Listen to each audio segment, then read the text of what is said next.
Hello! How are you today?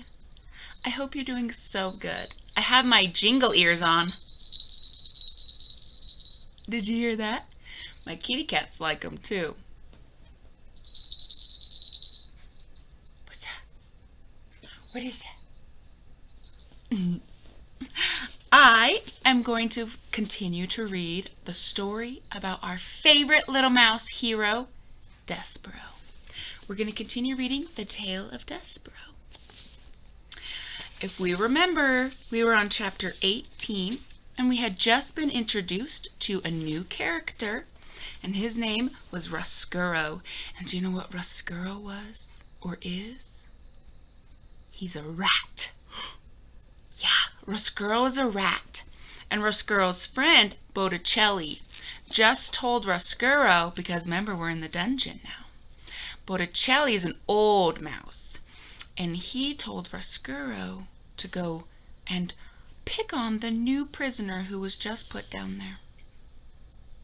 How mean is that? Rats really are mean? I don't think all rats are mean. Dungeon rats are mean though, huh?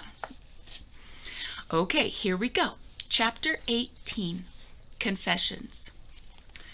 Roscuro went, as Botticelli told him he must, to torment the new prisoner and to take the red cloth from him. The man was sitting with his legs stretched out straight in front of him, chained to the floor. The red cloth was still draped over his shoulders. Roscuro squeezed through the bars and crept slowly over the damp, weeping stones of the cell floor. When he was close to the man, he said, "Ah, welcome, welcome. We are delighted to have you." The man lit a match and looked at Roscuro. Roscuro stared longingly into the light. "Go on," said the prisoner. He waved a hand in the direction of Roscuro, and the match went out. "You're nothing but a rat." "I am," said Roscuro, "exactly that. A rat. Allow me to congratulate you on your very astute powers of observation." Oh, he's snooty. "What do ye want, rat?" "What do I want? Nothing. Nothing for my sake, that is. I've come for you. I've come to keep you company here in the dark." He crawled closer to the man. "I don't need the company of a rat." "What about the solace of a sympathetic ear can provide? Do you need that?" "Huh?" "Would you like to confess your sins?" "To a rat? You're kidding, you are." "Come now," said Roscuro. "Close your eyes. Pretend that I'm not a rat. Pretend that I'm nothing but a voice in the darkness. A voice that cares." The prisoner closed his eyes. "All right," he said. "I'll tell you. But I'm telling you because there ain't no point in not telling you. No point in keeping secrets from a dirty little rat. I ain't in such a desperate way that I need to lie to a rat." The man cleared his throat. "I'm here for stealing 6 cows, 2 jerseys, and 4 gurneys. Cow theft, that's my crime." He opened his eyes and stared into the darkness and laughed. He closed his eyes again. "But there's something else I done, many years ago. Another crime, and they don't even know of it." "Go on," said Roscuro softly. He crept closer. He allowed one paw to touch the magical red cloth. "I traded my girl, my own daughter, for this red tablecloth, and for a hen, and for a handful of cigarettes." "Tisk, tisk," said Roscuro. He was not alarmed to hear of such a hideous thing. His parents, after all, had not much cared for him, and certainly if there was any profit in it, they would have sold him. And then, too, Botticelli Remerso, one lazy Sunday afternoon, had recited from memory all the confessions he had heard from prisoners. What humans were capable of came as no surprise to Roscuro. "And then?" said the man. "And then?" encouraged Roscuro. "And then I done the worst thing of all. I walked away from her, and she was crying, calling out for me, and I did not even look back. I did not. Oh, Lord, I kept walking. The prisoner cleared his throat. He sniffed. Ah, said Roscuro, yes, I see. By now he was standing so that all four of his paws were touching the red cloth. Do you find comfort in this cloth that you sold your child for? It's warm, said the man. Was it worth your child? I like the color of it. Does the cloth remind you of what you've done wrong? It does, the prisoner said. He sniffed. It does. Allow me to ease your burden, said Roscuro. He stood on his hind legs and bowed at the waist. I will take this reminder of your sin from you, he said. The rat took hold of the tablecloth in his strong teeth and pulled it off the shoulders of the man. See here, I want that back. But Roscuro, reader, was quick. He pulled the tablecloth through the bars of the cell, whoosh, like a magic trick in reverse. Hey, shouted the prisoner, bring that back, it's all I got. Yes, said Roscuro, and that is exactly why I must have it. You dirty rat, shouted the prisoner. Yes, said Roscuro. That is right. That is most accurate. And he left the man and dragged the tablecloth back to his nest and considered it. What a disappointment it was. Looking at it, Roscuro knew that Botticelli was wrong. What Roscuro wanted, what he needed, was not the cloth, but the light that had shone behind it. He wanted to be filled, flooded, blinded again with the light. And for that, reader, the rat knew that he must go upstairs. Chapter 19. Light, light everywhere. Imagine, if you will, having spent the whole of your life in a dungeon. Imagine the late one spring day you step out of the dark and into a world of bright windows and polished floors, winking copper pots, shining suits of armor, and tapestries sewn in gold. Imagine. And while you're imagining things, imagine this too. Imagine that at the same time, the rat steps from the dungeon and into the castle. A mouse is being born upstairs. A mouse reader who is destined to meet the light-bedazzled rat. But that meeting will occur much later. And for now, the rat is nothing but happy, delighted, amazed to find himself standing in so much light. I, said Roscuro, spinning dizzily from one bright thing to the next, I will never leave. No, never. I will never go back to the dungeon. Why would I? I will never torture another prisoner. It is here that I belong. The rat waltzed happily from room to room until he found himself at the door of the banquet hall. He looked inside and saw gathered there King Philip, Queen Rosemary, the Princess P, 20 noble people, a juggler, 4 minstrels, and all the king's men. This party, reader, was a sight for a rat's eyes. Roscuro had never seen happy people. He had known only the miserable ones. Gregory the jailer and those who were considered to his domain did not laugh or smile or clink glasses with the person sitting next to them. Roscuro was enchanted. Everything glittered. Everything. The gold spoons on the table and the jingle bells on the juggler's cap.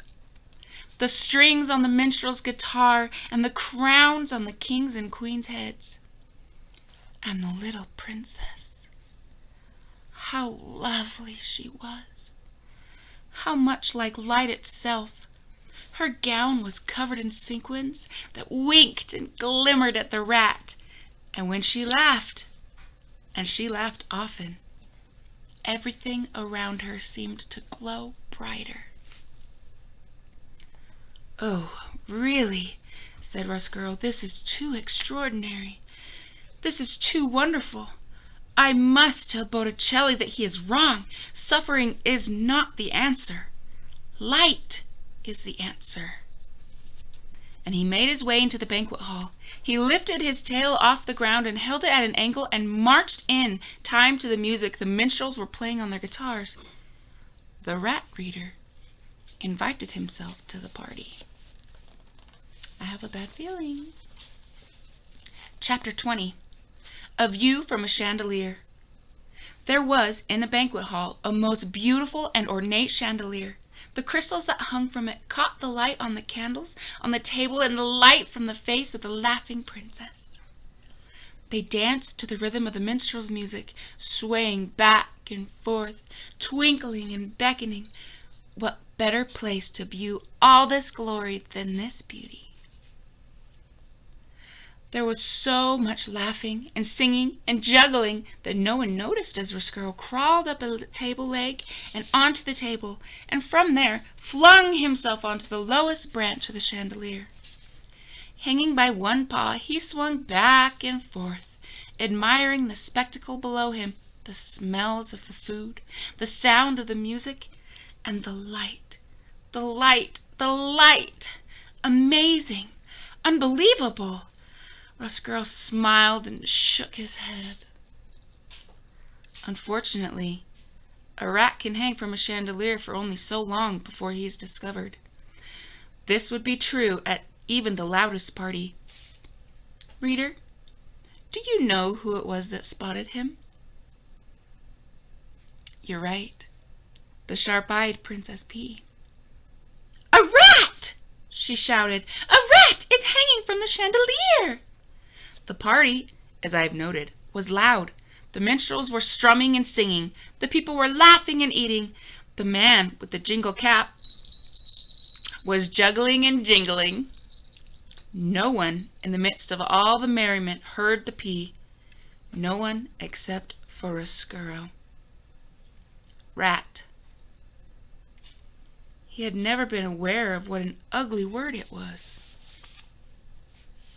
Rat. In the middle of all that beauty, it became immediately clear that it was an extremely distasteful syllable. Rat. A curse, an insult, a word totally without light. And not until he heard it from the mouth of the princess did Roscuro realize that he did not like being a rat. That he did not want to be a rat. This revelation hit Roscuro with such force that it made him lose his grip on the chandelier. The rat, reader, fell. And alas, he fell right directly into the queen's bowl of soup. There's Roscuro. He's on the chandelier.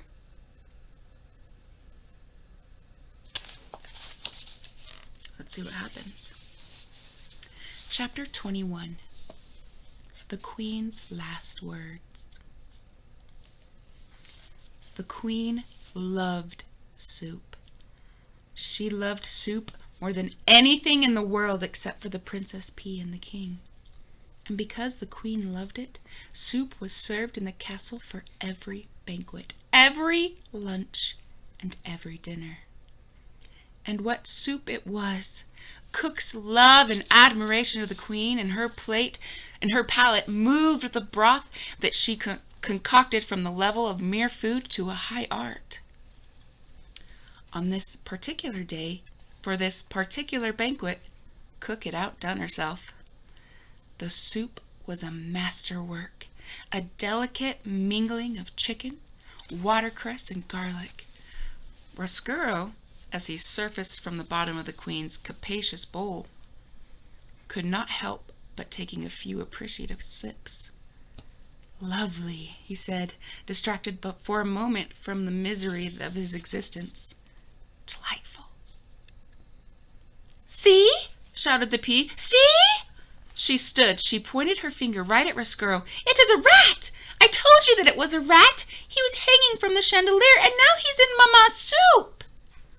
The musicians stopped playing their guitars. The jugglers stopped juggling. The noble people stopped eating. The queen looked at Roscuro. Roscuro looked at the queen. Reader, in the spirit of honesty, I must utter a difficult and unsavory truth. Rats are not beautiful creatures. They're not even cute. I think they're cute. They are really rather nasty beasts, particularly if one happens to appear in your bowl of soup with pieces of watercress clinging to his whiskers. There was a long moment of silence. And then Roscuro said to the queen, "I beg your pardon." In response, the queen flung her spoon in the air and made an incredible noise, a noise that was in no way worthy of a queen, a noise somewhere between the neigh of a horse and the squeal of a pig, a noise that sounded something like this. And then she said, "There is a rat in my soup!" Even my kitty cats don't like it. He's mad. The queen was really a simple soul, and always her whole life had done nothing except state the overly obvious. She died as she lived. "There is a rat in my soup," were the last words she uttered. She clutched her chest and fell over backwards. Her royal chair hit the floor with a thump, and the banquet hall exploded. Spoons were dropped, chairs were flung back. "Save her!" thundered the queen. "You must save her!" All the king's men ran to try and rescue the queen. Roscuro climbed out of the bowl of soup. He felt that, under the circumstances, it would be best if he left. As he crawled across the tablecloth, he remembered the words of the prisoner in the dungeon, his regret that he did not look back at his daughter as he left her. And so Roscuro turned. He looked back, and he saw that the princess was glaring at him. Her eyes were full with disgust and anger. "Go back to the dungeon," was what the look she gave him said. "Go back to the darkness where you belong." This, reader, broke Roscuro's heart. Did you think that rats do not have hearts? Wrong. All living things have a heart, and the heart of anything can be broken. If the rat had not looked over his shoulder, perhaps his heart would not have been broken. And it is possible, then, that I would not have a story to tell. But, reader, he did look. Chapter 22. He puts his heart together again. Roscuro hurried from the banquet hall. "A rat," he said. He put a paw over his heart. "I am a rat, and there is no light for rats. There will be no light for me." The king's men were still bent over the queen. The king was still shouting, "Save her! Save her!" And the queen was still dead. Of course, when Roscuro encountered the queen's royal soup spoon lying on the floor. "I will have something beautiful," he said aloud. "I am a rat, but I will have something beautiful. I will have a crown of my own." He picked up the spoon.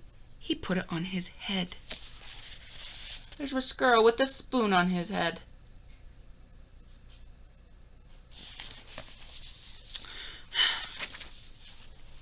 "Yes," said Roscuro, "I will have something beautiful. And I will have revenge. Both things, somehow." There are those hearts, reader, that never mend again once they are broken.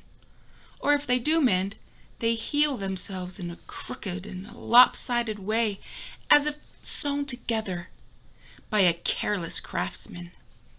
Such was the fate of Roscuro. His heart was broken. Picking up the spoon and placing it on his head, speaking of revenge, these things helped him to put his heart together again. but it was, alas, put together wrong. "Where is the rat?" shouted the king. "Find the rat!" "If you want me," muttered Roscuro as he left the banquet hall, "I will be in the dungeon, in the darkness." Poor Roscuro. Chapter 23. Consequences. There were, of course, dire consequences of Roscuro's behavior. Every action, reader, no matter how small, has a consequence. For instance, the young Roscuro gnawed on Gregory the jailer's rope, and because he gnawed on the rope, a match was lit in his face.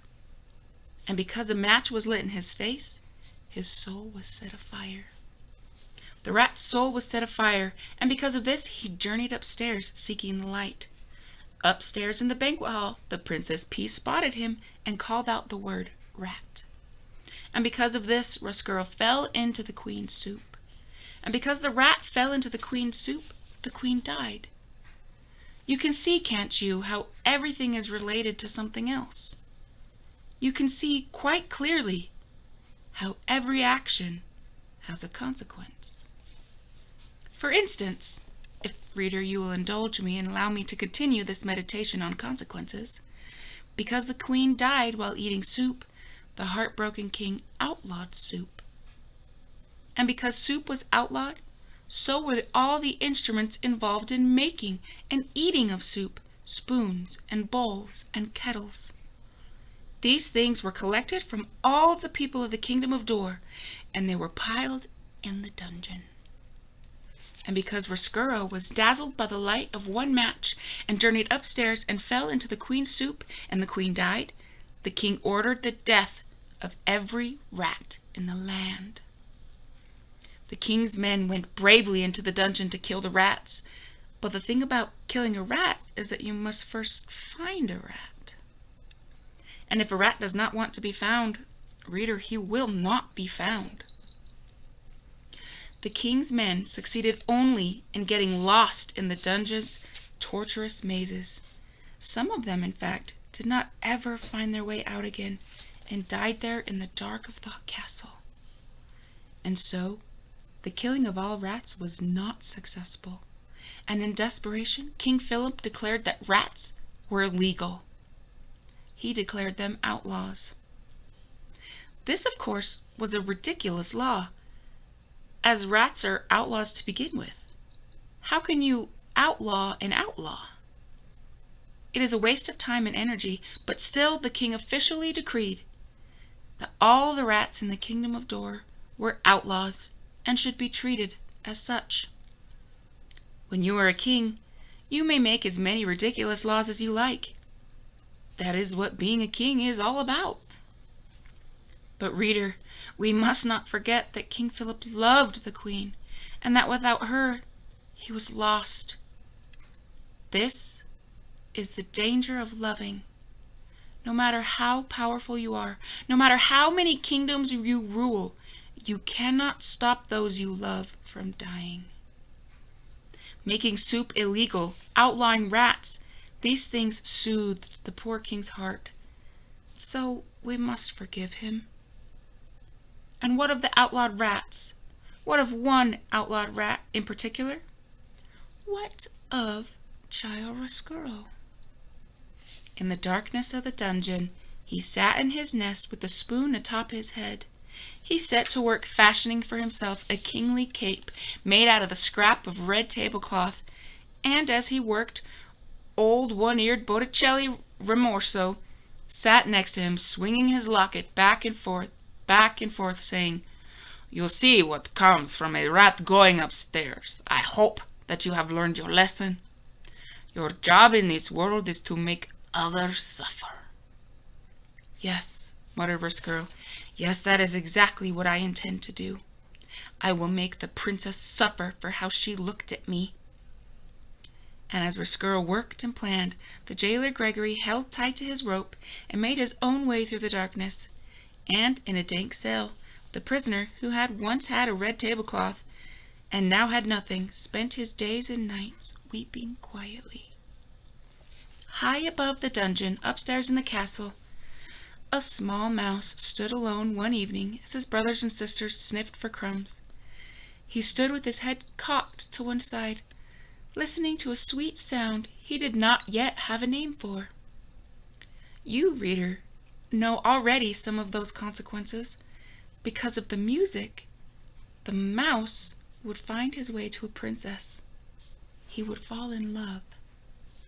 And speaking of consequences, the same evening that Despereaux stood inside the castle hearing music for the first time outside the castle in the gloom of dusk, more consequences drew near.